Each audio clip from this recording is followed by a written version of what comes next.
Create your pathway.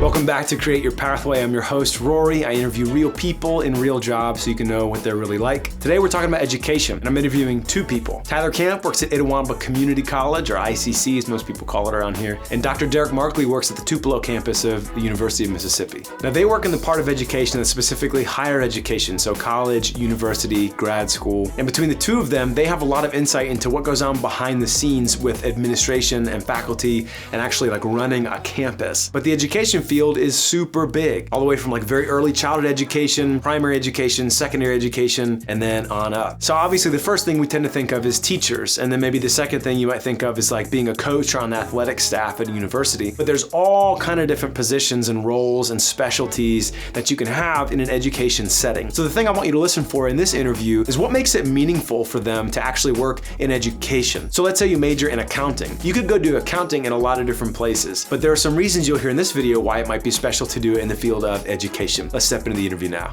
We may bounce back and forth a little bit. I wanted to start, maybe Tyler, let me start with you.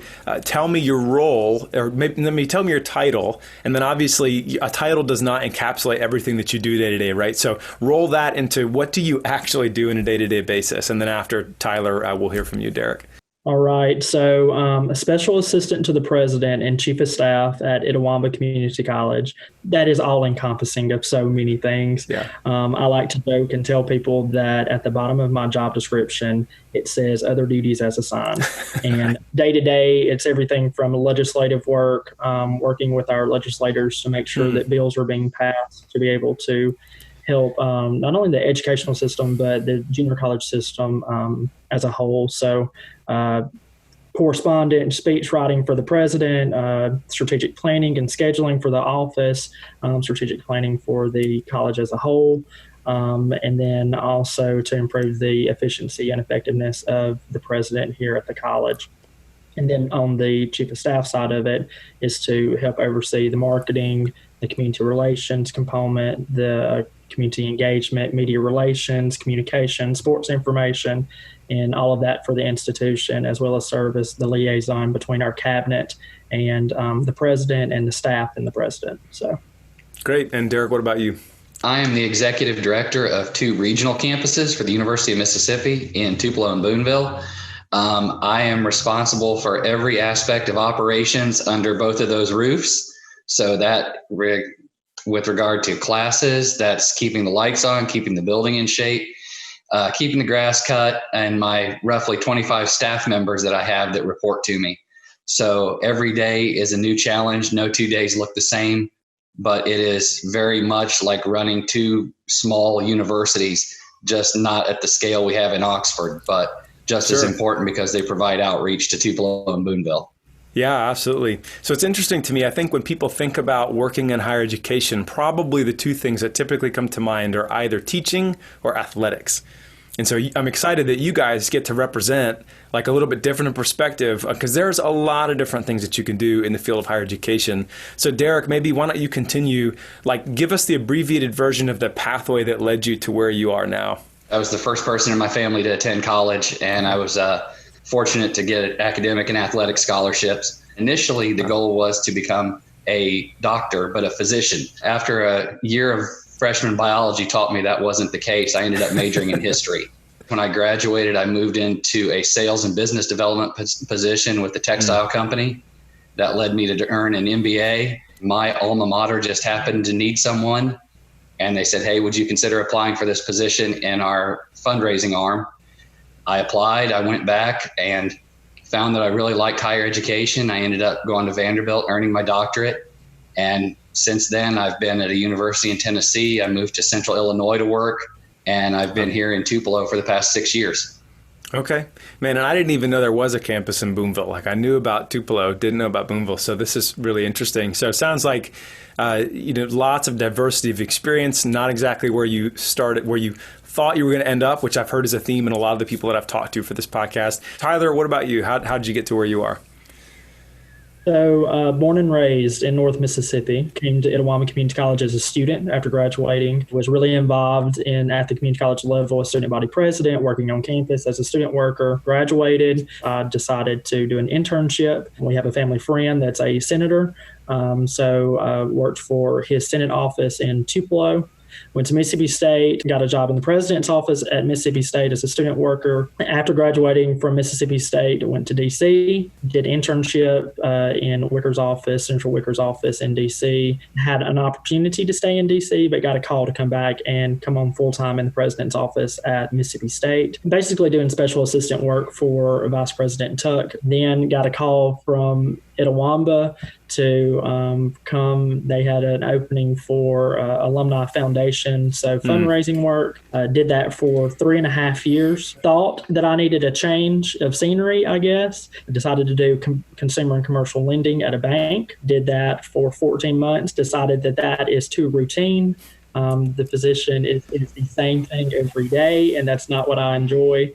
So this position came open. It was my dream job. It is something that I wanted to do from ever since I started at Itawamba, was chief of staff. It gives me an opportunity to work behind the scenes and make a difference, and that's what I enjoy. Yeah, that's great. So I hear both of you like a really interesting and varied road that led you through lots of different things. One thing I also want to call out is that I hear in both of your stories is the importance of networking and maintaining strong relationships. So in both of your cases, you had maintained relationships with people that ended up actually reaching out to you. And that skill of like being interested enough in people, following through in your word, being trustworthy, that causes people to hang on to you is worth highlighting. Maybe Tyler, let me stick with you for a moment. Give me like a short vignette, an example of like an interesting challenge, maybe that you've even dealt with recently. I think everybody, and Derek can probably attest to this too, the biggest challenge that we can all talk about right now is that of COVID-19. Yeah. Trying to wrap our minds around the decisions that we're having to make at a 30,000 level. Yeah. Is it the right decision? You battle every night before you go to bed. And I mean, it's just the unknown. You have so much unknown. And Derek, I'm sure that you're also experiencing something similar. Would you add to that, or would you highlight a different challenge that you've been thinking about? I was thinking about a challenge I had when I was at Eastern Illinois University, but that was dealing with Tony Romo, then quarterback for the Cowboys, coming back when he was dating Jessica Simpson, and how we keep all the press from killing each other. But that's probably a little bit past its freshness date with today's students.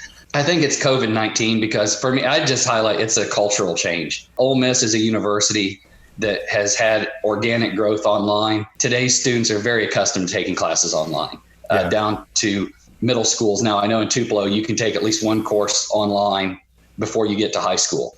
So I think for a lot of our faculty members, that was a significant change, especially mid-semester. I think the biggest challenge was helping our faculty pivot so quickly. Derek, sticking with you just for one moment, you mentioned there's all kinds of operations and functions that you kind of oversee in your position. And I know from my relationships with higher ed that you can do you can be in a ton of different kinds of careers, like everything from IT to engineering to like groundskeeping to teaching, athletics, administration, leadership, communication, PR. I mean, you can do any and all that stuff and more inside higher education.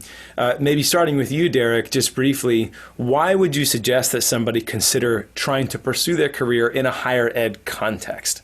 I think number one is just the quality of life we have in higher education working for universities. As someone who spent a short time at a very large national corporation, it was something like $4 billion in revenue and 14,000 employees.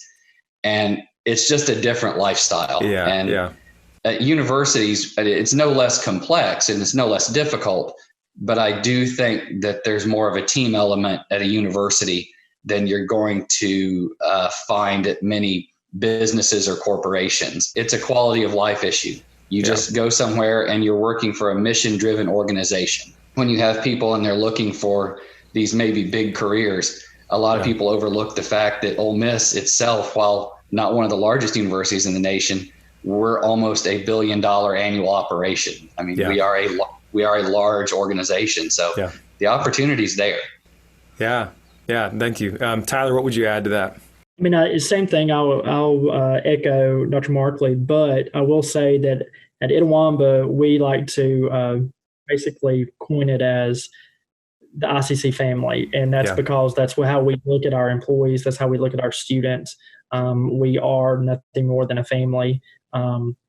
And then we're going to have our trials, but we are, at the end of the day, going to all come back together. And it's that network that we're able to have here at the college. And it's the same way, I think, at Ole Miss, like Dr. Markley said. Yeah. I mean, it's clear there are so many different ways to have a career inside the space of higher ed. And I think one of the things that does tie it all together is you can see that the output of your work is having very real impact in forming people, helping them think, helping them grow that next generation of leaders and workers, and it's that sort of thing. So, hey, thank you so much, you guys, for your time. I really, really, really appreciate it.